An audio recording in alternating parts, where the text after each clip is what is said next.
Okay. So last time we discussed about this uh, ML and before starting onto the deep learning, right? So I'll just have a recap of that. If Dhananjay has joined, yeah, Dhananjay, you can also pitch in, okay? Yes, So fine. yeah. So you have the artificial intelligence and is a bigger umbrella, and you have the machine learning inside that, and the neural network which comes within that machine learning. So here, right? Okay, within the neural networks, you get the deep learning. Deep learning is all about the neural networks. So here in machine learning, what are there other than neural networks for deep learning is that there are traditional conventional machine learning algorithms. Okay, machine learning models you can create with the traditional machine learning algorithms.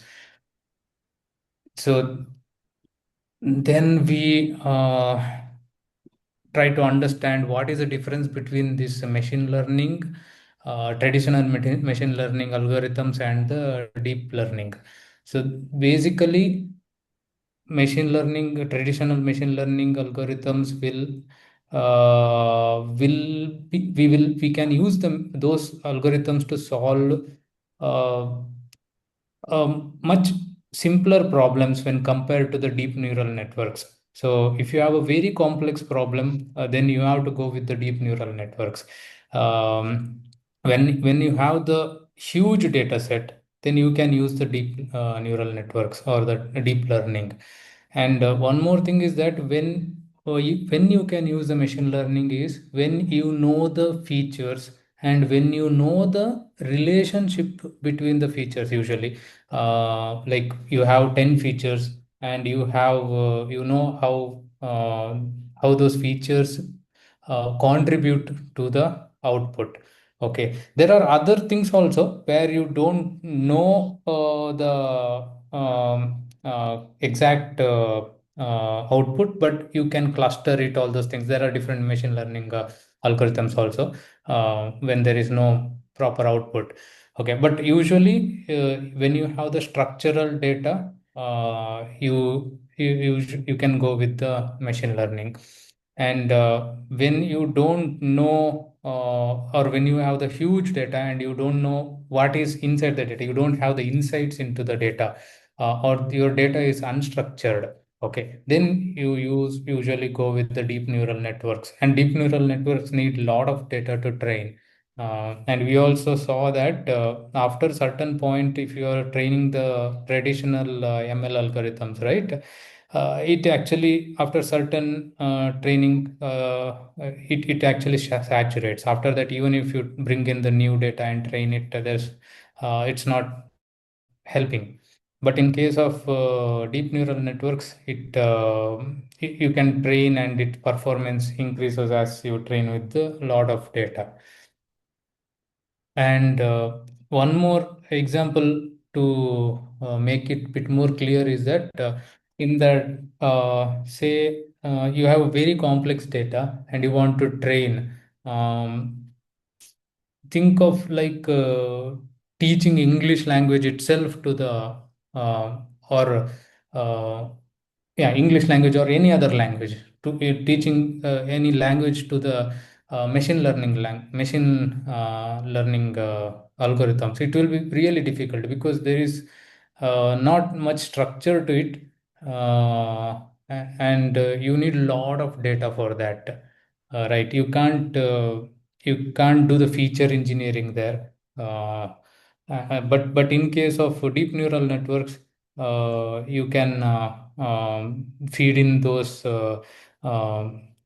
huge amount of English data set or novels and all, and you can train it. So what does deep neural network does is that it tries to extract the what do you call that, features by itself. Okay, without human telling that okay, these are the features, it tries to extract the features by itself. So that we will see in the going forward. Correct me, Dhananjay, if anything you think needs to be corrected. Okay. And Bhavani, you are covering well. Okay. Just to So summarize till here, we use yeah, machine learning models when we have when we have the small amount of data and we don't want to solve like complex problems, then we use the machine learning models. Even if we feed more data to them, their performance doesn't improve after a certain point with data, with more data. And right, we use the deep neural networks when we have a lot of data to train the model on, and we are trying to solve a really complex problem. And in machine learning models we use when we know what are the features, relevant features, what is the relationship amongst the features and how they impact the output. In case of deep right, networks, when we don't have an idea like how what are the relevant features, how many of them are there, what are the relations, how they impact the output and all, we just feed that unstructured large amounts of data to our model, and it automatically figures out the features, the relationships, and everything. correct, In those cases, we use correct. the deep neural networks. Okay. Correct. Okay. So here it is there. So whenever the data is tabular and structured, means you can actually, you know, the what is the features like house prices, what we discussed last time, right? House prices, or the what is a BHK, what how many BHK, those kind of things. You know the features. How does that particular feature affect the output? Okay, you know that exactly. And what else? Compute resources are limited. Explainability is a must. Again, when you go to the deep learning, you will see that you can't explain. You can't explain why you got that output in the deep neural networks. Okay, but in case of machine learning, you can actually trace back and you understand, especially in kind of machine learning languages like decision trees. Uh, you can actually trace back the um means you will know why it has come back, why it has come out, why particular output is got. Okay. Data is unstructured in case of deep learning. Data scale is massive. Feature engineering too complex. Yeah. So I don't know whether I'm giving a correct answer. Say the correct example. One is that language which I can think of. If you want to train a language to the model, you can't say that okay when this word is there, this word is there. Okay. Next word is this one. You can't bring in that kind of data sets. You need too huge data set, and your ML algorithm may not be able to take that, right, that much amount of this one. I mean, you can't even do the feature engineering there. Okay. And otherwise, you can think of like a weather condition. There is too much of or weather forecasting. There's too many parameters involved. It's very complex, right? Maybe I mean that still ML can solve that, but it's still a complex, and I think deep learning will help there better if you have a lot of data there. Okay. Yeah. One more thing, what I want to tell is that, see, this ML is kind of like, what do you say, is kind of mathematical, right? That's what I feel. But deep learning, right? It's mimicking the brain. Okay, so you can think like what is our brain actually, how it learns. Okay, so in the brain also there is a lot of neurons and which is interconnected, and this neurons, right, it receives particular input, and based on that input, how strong that input is, that it actually fires in the sense it will, its output will be 0 or 1. Fire when it is firing, it is output is 1. Okay, based on the strength of the input. Okay, that way, when huge number of neurons are involved, at the end it will be it will be giving an output. Okay. So you can think of this brain or the neural networks, this obviously brain is a neural network, as an universal approximator. Okay. So, we actually learn something like the child sees a cat, uh, and next time our child sees like 10 cats. Next time, that brain, right, the child's brain will approximate.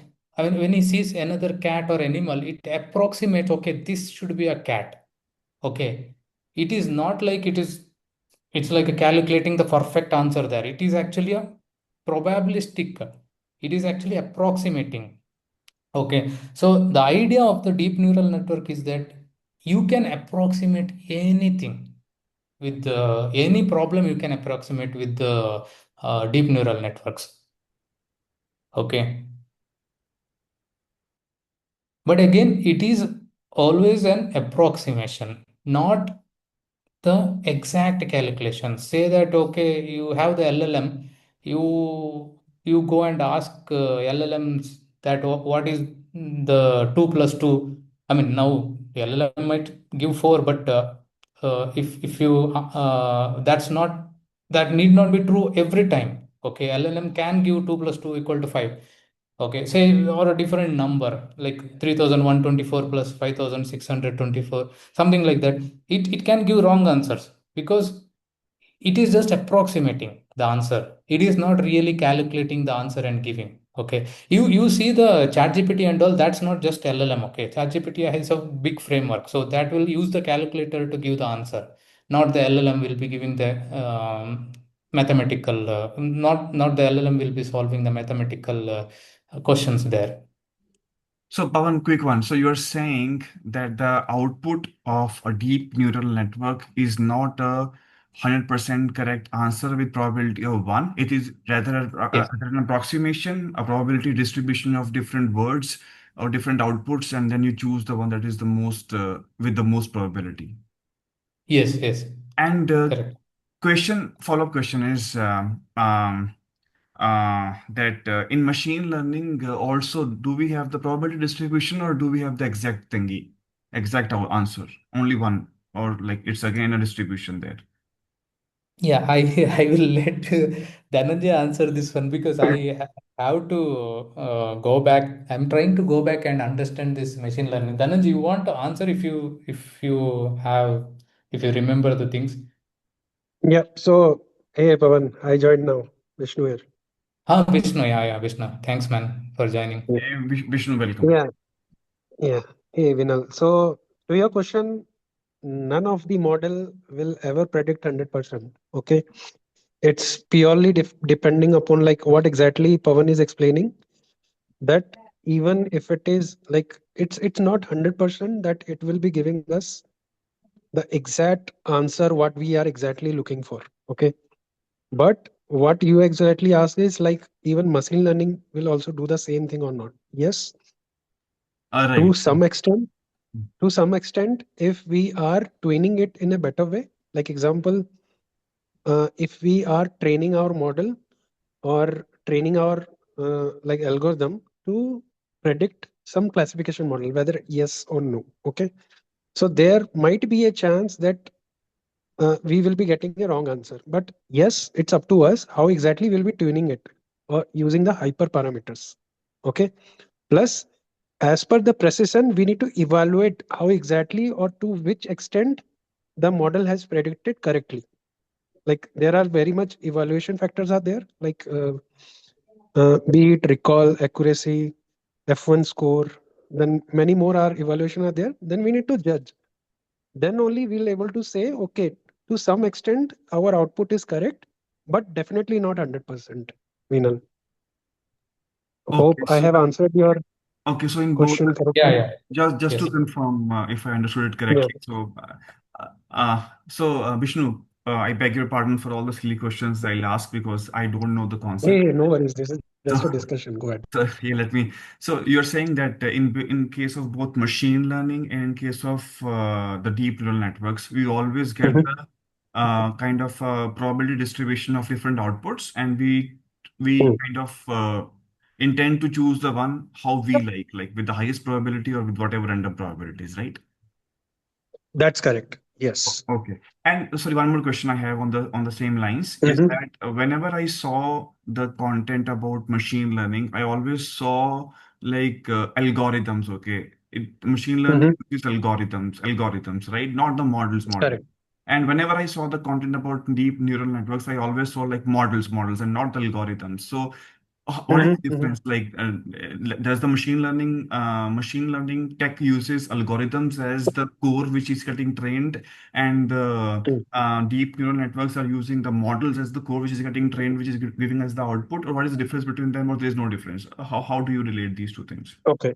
So basically, in a very ideal or very understandable format, deep learning is nothing but it's a subset of machine learning only. Okay, what we are seeing it. Okay, Hmm. under the algorithm is nothing but there are multiple algorithms are there. Okay, but each algorithm, like example for machine learning, we have only one algorithm. Okay, so our use case will not justify whether I will be taking this algorithm, whether I am able to justify my use case or not.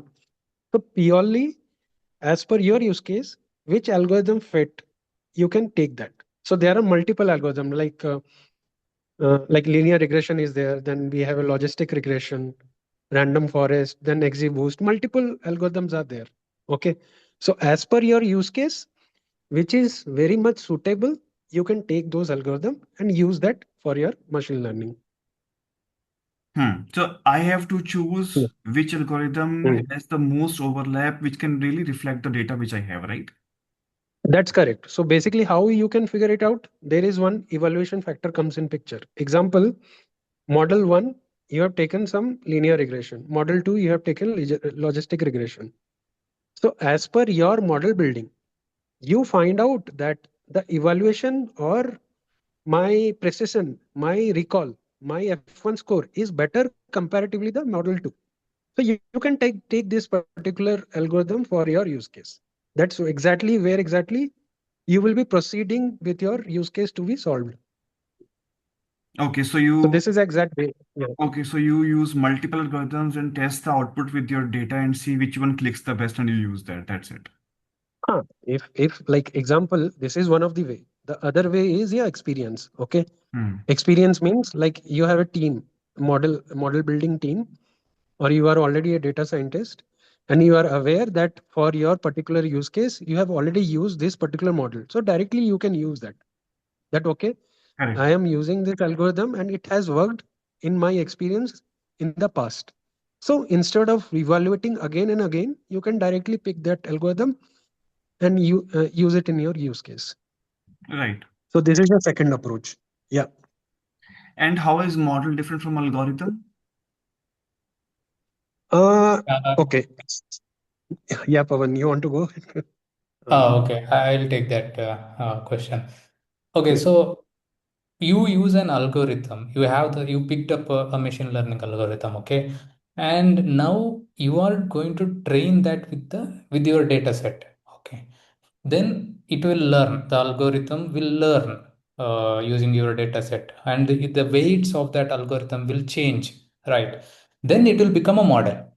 Then you can call that as a model. Once the weights are changed and you saved the weight, okay, then that is called a model. So you picked up a linear regression. Okay, you have W1 weight, W2 weight, W until WN. Starting, you assume some random weights. Okay, but after you train with your data set, you will finally end up with specific weights. Okay, here Hmm. that is a model. The final, maybe you can put it like the algorithm which is having the specific weight at the end of your training, right? That's a model. That's called as a model. So you say you have model one. Now you trained an algorithm with the data and you got a model one. Now, on top of model, if you again train with another data set, that will become model 2 because weights will change. As soon as the weight changes, that's a different model. Okay, that's in terms of machine learning.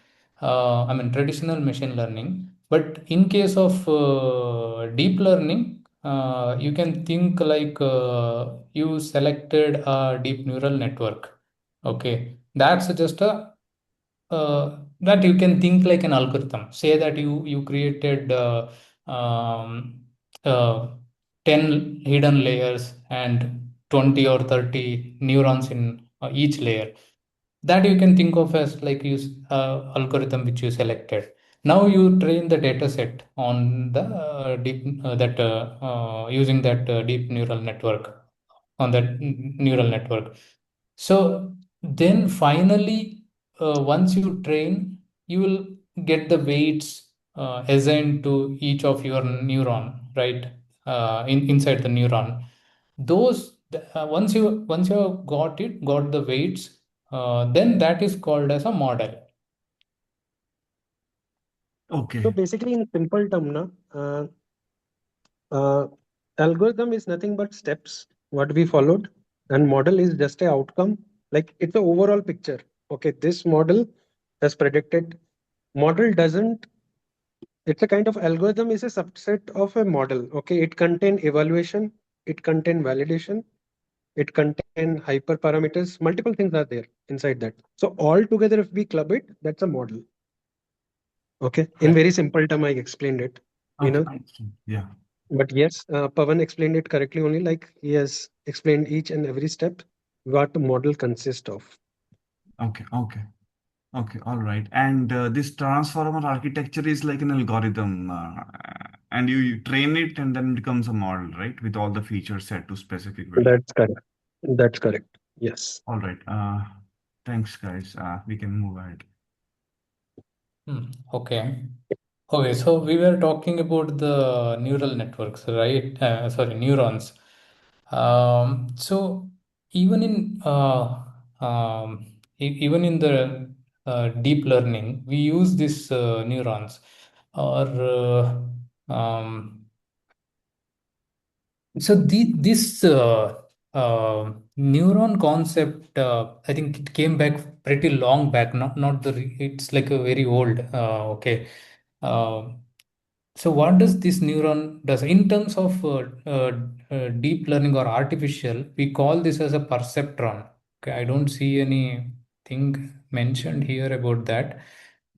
Okay, but you can consider it as like a computational cell. Okay, which does the computation. Okay, so it has two parts. One is that what is this called? What's this called? Weighted summation. Weighted summation. A weighted summation, yeah, correct. So it's a weighted summation which you can think like W1 into X1, W2 into X2, Wn into Xn. Okay, it's just a multiplication of weight into the feature. X1 is a feature, X2 is a feature, and it adds all of them, and plus the bias as well. And then that's a linear function. Okay, that's linear, that's not linear, non-linear. Then you will have an activation function. Activation is function, there are different activation functions, but the simple one you can think like uh, sine function. So if the value of the z is above certain threshold, the output will be 1, otherwise the output will be 0. Okay, that kind of function. So this activation function can be non-linear. So the weighted summation gives us the linear function, and the activation function provides us the non-linearity. Plus, when you add multiple neurons, you will get the non-linear behavior as well. So, but that will go later. And correct me, Vishnu and Dhananjay, whenever there needs to be some correction. Okay, don't hesitate. Pawan, is there? Okay, yeah, No, no, no. You are covering. Last slide, please. Quick The thing one. is, you guys also ask the questions if some part is not clear. So maybe correct, then that where we can add right. something. Pawan, last slide, please. Quick one. Just. This one, huh? Okay. Yeah. Okay. Weights and biases with the features. Okay. Now you saw this. This is called a perceptron. Okay. Um, I maybe have I'll all go to the the silly case. questions to ask, but Ask, ask.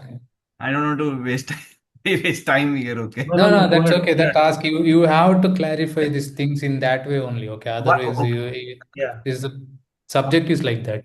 Okay, so X0 to X0, X1, Xn are all the features, the inputs to the your perceptron. Correct, Okay. And correct, we have correct. weights tied to each feature, like W1, 2, 3, and Right, up to. Okay.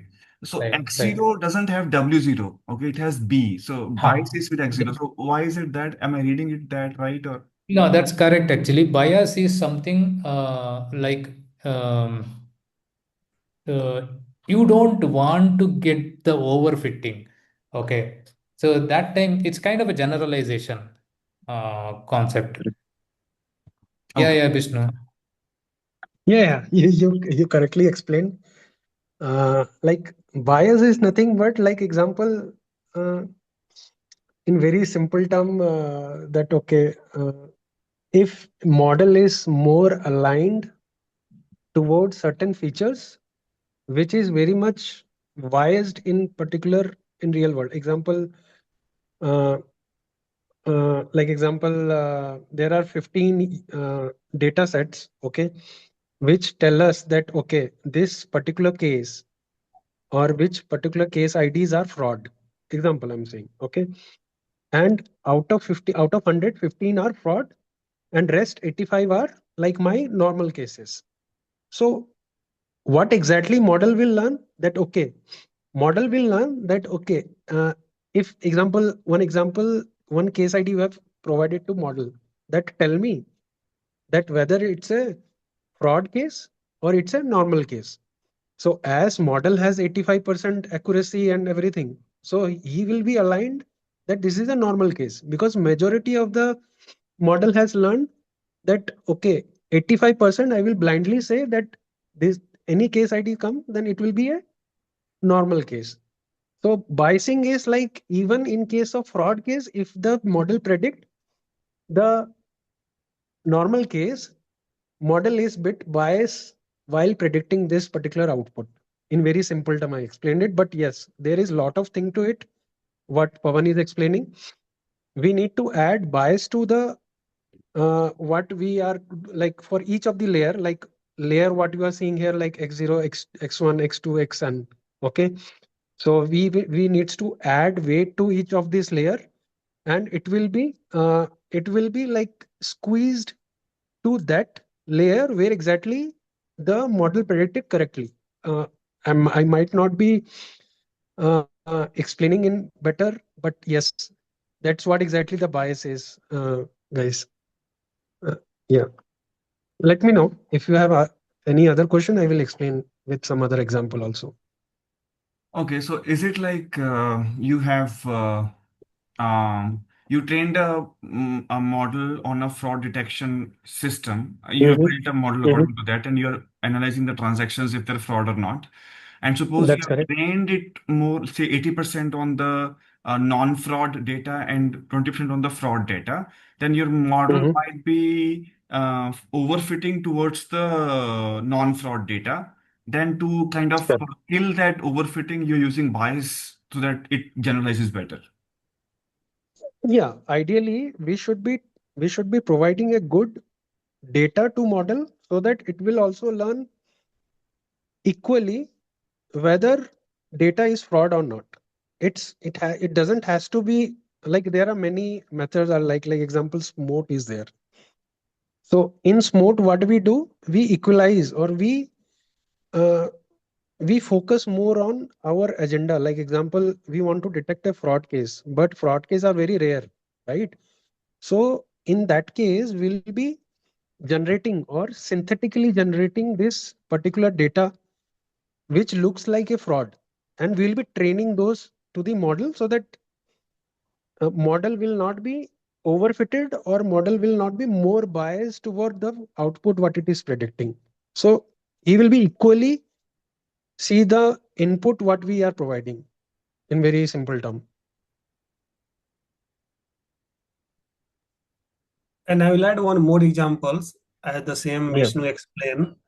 remember we were discussing about the house price. So house price features depend upon the, like there was multiple features was there, but there is one item in that one. See, inflation happened. You calculated all this house price and all by the size, by location, by everything. But all these calculations calculated in 2000 and 2020, and that calculation again you do in 2025. There is an inflation. Correct now. That features is not there. That is a separate items as the inflations. That will be change your price of the house. So that inflation you can treat as the bias item in your complete calculations. You add something to get the models outputs as per the currents, like whatever the inflation happens. So inflations you can understand as the bias term.